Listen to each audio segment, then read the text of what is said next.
Bonsoir Vincent Hénouf. Bonsoir. Vous êtes notre monsieur grippe ce soir, puisque vous connaissez parfaitement cette maladie. Vous êtes directeur adjoint du Centre national de référence de la grippe, c'est à l'Institut Pasteur.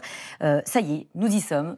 Tous les signaux sont au rouge, les urgences sont débordées, les hospitalisations explosent. Est-ce qu'on peut dire qu'on a atteint le pic de l'épidémie de grippe en France ? Non, honnêtement, tant qu'on n'aura pas atteint le pic et qu'on sera en phase de décroissance, on ne pourra pas dire si on est au pic ou pas. Si on est en phase de décroissance, c'est qu'on a atteint le pic. Là, on le saura, mais pour l'instant, en effet, cette semaine, on est toujours en phase de progression de manière très importante.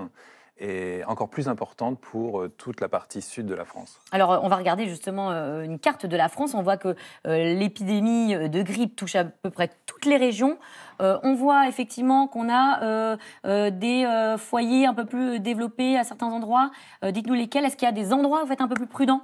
Non, là c'est en France totale. Partout. Toute la France, il faut être très prudent et suivre toutes les mesures barrières qui existent aujourd'hui. On va y revenir en effet. Est-ce que là, on peut dire aussi que dans les villes, on a tendance à tomber davantage malade qu'en zone rurale, par exemple ? Là, on voyait que la Bretagne était un petit peu plus tranquille peut-être et la Bourgogne, mais... Non, ce n'est pas les villes. En effet, il y a les transports communs qui sont peut-être plus développés, donc la possibilité au virus de se diffuser plus facilement au sein de la population qui est plus dense. Mais en tous les cas, il faut faire très attention partout. Alors, on parle déjà de plus de 1000 décès. Est-ce qu'il faut s'attendre à ce qu'il y en ait davantage dans les jours qui viennent, dans les semaines qui viennent autour de nous ? Alors davantage, c'est certain. C'est certain. Puisque tous les ans, vous avez au moins 10 000 morts, 10 000 décès dus à la grippe. Il faut savoir que l'année dernière, il y en a eu plus de 13 000 et l'année d'avant, il y en avait eu 18 000. Donc en effet, on est au départ, je dirais. En tous les cas, la comptabilité de ces décès se fait en fin de saison. Ensuite, par tout ce qui est CNAM, etc. Plus 70% du nombre d'hospitalisations en cette semaine par rapport à la semaine dernière. Quels sont les profils qui sont les plus touchés ? Généralement, c'est les personnes âgées de plus de 65 ans, voire 85 ans, qui sont les plus touchées. Elles ont un système immunitaire, même vaccinées, ces personnes, elles ont un système immunitaire qui est moins vaillant. Et donc, elles vont moins bien réagir au vaccin et donc être moins bien protégées contre le virus qui va les infecter. Vous parliez là de chaque année des milliers de décès, au moins 10 000. Est-ce qu'on peut dire cette année que le virus est davantage virulent que les années précédentes ? Cette année, il y a une particularité, c'est qu'il y a deux virus qui circulent en même temps. Deux virus qui sont réputés pour avoir des épidémies de grande ampleur, notamment pour le H3N2. Donc on a deux virus, le H3N2 et le H1N1. Alors on va regarder les virus, effectivement, parce que ce n'est pas forcément évident de bien suivre quand on n'est pas spécialiste. Deux souches, c'est ça ? Donc c'est deux souches, H1N1 voilà. En effet, et un virus de type H3N2. Je ne sais pas à quoi correspond les pourcentages. Alors, ce sont des chiffres qui ont été donnés par Santé publique France, avec une grande question quand même sur l'efficacité de ces vaccins, puisqu'on voit que, en gros, le vaccin pour la souche H1N1 n'est efficace qu'à 59%, et alors H3N2, là, c'est carrément à peine 20% d'efficacité. Avant que vous nous expliquiez comment et pourquoi c'est si peu efficace, je vous propose d'écouter la ministre de la Santé, Agnès Buzyn, qui était l'invitée d'Europe 1. Mais le problème, c'est que chaque vaccin est un pari. On est obligé de parier sur les souches qui vont circuler 6 mois avant que le premier virus n'apparaisse dans le monde. Vous savez, c'est le temps de fabriquer un vaccin, il faut plusieurs mois. Et donc, des industriels parient sur les mutations qui vont venir. Donc, de temps en temps, le pari est gagné. De temps en temps, il est moyennement gagné. Parfois, pas du tout. Non, mais là, ça paraît incroyable. Donc, on parie. Donc là, on a parié, on a perdu ? Alors, je vais tenter d'expliquer pourquoi notre ministre a parlé de Paris. C'est-à-dire qu'au mois de février 2018, tous les ans, et là, il y a une réunion qui va avoir lieu, il y a une réunion de telle manière à déterminer la composition vaccinale à l'OMS à Genève. De l'année d'après ? C'est-à-dire qu'en février 2019, là, cette semaine ou la semaine prochaine, va être déclarée la composition du vaccin qui sera dans les pharmacies en octobre prochain. Ah ben donc c'est pour ça aussi qu'il y a des problèmes d'efficacité ? Non. Parce qu'on ne peut pas prévoir aussi longtemps en amont. C'est le seul moyen d'avoir un vaccin dans le sens où il faut avoir ce qu'on appelle des semences qui sont testées de telle manière à bien choisir les virus, des virus qui vont être capables de se produire sur œufs, de se multiplier sur œufs, parce que le vaccin, c'est un vaccin qui est produit sur des œufs. Et ensuite, on va donner la possibilité, c'est au moins 3 mois à 4 mois aux firmes pharmaceutiques de produire ce vaccin. Donc vous êtes obligé d'avoir au moins ces 5 mois, ces 6 mois de production pour avoir un vaccin. Pendant ce temps, le virus H3N2 ou le virus H1N1 ou tous les virus grippaux continuent à circuler dans le monde, puisque vous avez l'hémisphère sud, à se transformer finalement, à s'adapter. Exactement, il s'adapte à l'environnement, il s'adapte aux gens qui l'infectent ou qui ne l'infectent pas, et donc vous allez avoir un virus qui va plus ou moins évoluer.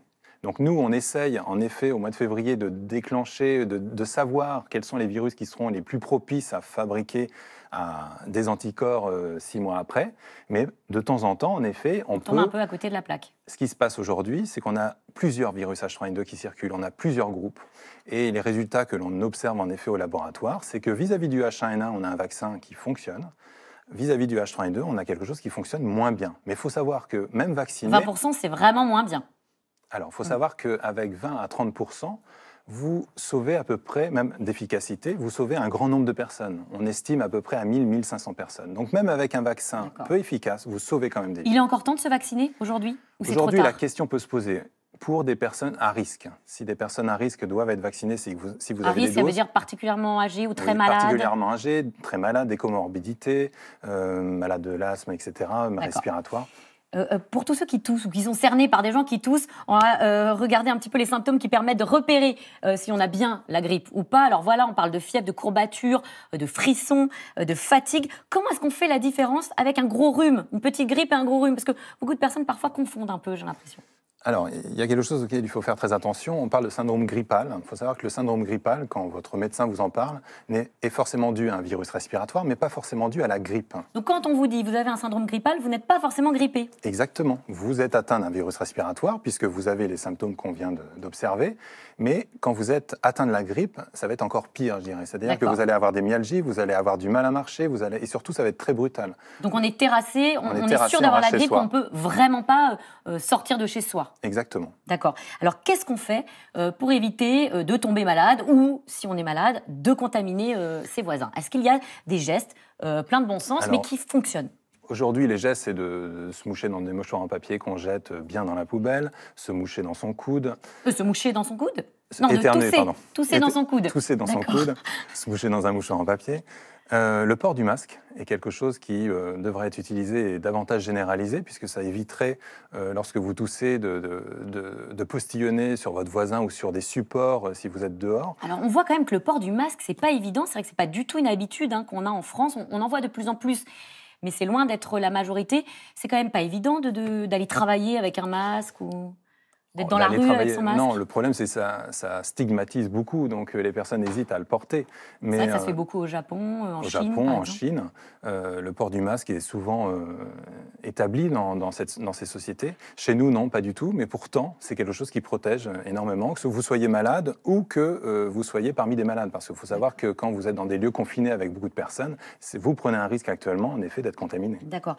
Combien de temps on est contagieux? On entend souvent dire que c'est 3 jours d'incubation, non, de contagion. Est-ce que c'est ça? 3 jours et puis après, je peux sortir tranquille sans contaminer plus personne? Tant que vous toussez, vous êtes contagieux. D'ailleurs, vous avez la possibilité de contaminer, de postillonner. Donc, si vous avez encore une charge virale importante, de promouvoir la maladie.